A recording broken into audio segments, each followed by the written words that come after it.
Have you ever walked into someone's home and just felt it? No chaos, no noise, just calm. And without even thinking about it, your whole body relaxes?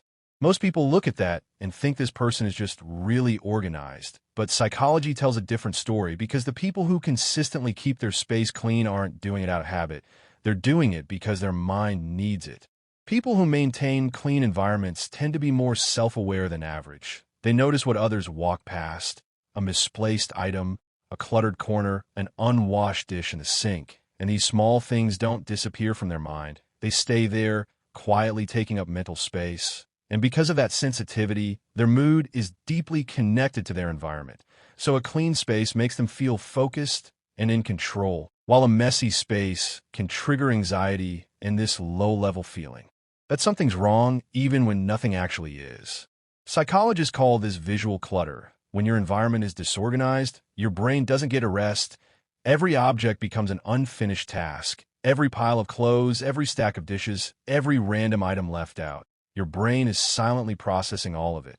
And that's why messy spaces quietly increase stress even when you're not consciously thinking about the mess. Clean people understand this in their body. They know when their space feels calm, they feel calm. So they protect that, and most of them aren't just reacting to mess, they're preventing it. Making the bed right after waking up, putting things back immediately, cleaning before bed so they wake up to clear space. And psychologists link this to a trait called conscientiousness, meaning these people tend to be disciplined, responsible, and detail-oriented, bringing that same energy to their home that they bring to their work and relationships. But here's the part most people don't expect. A lot of people who keep clean spaces aren't just doing it for themselves. They're doing it for others, wanting family to feel at ease, wanting guests to feel welcome, because a clean home for them is a way of saying you matter here.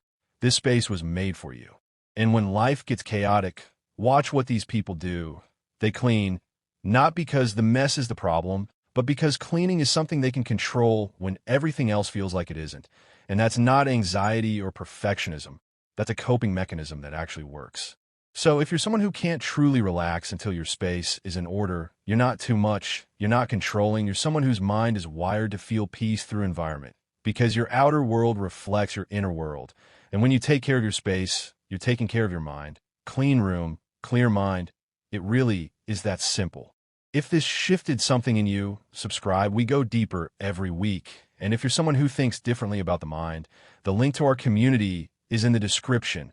Shadow Predator isn't just a channel, it's a way of seeing the world.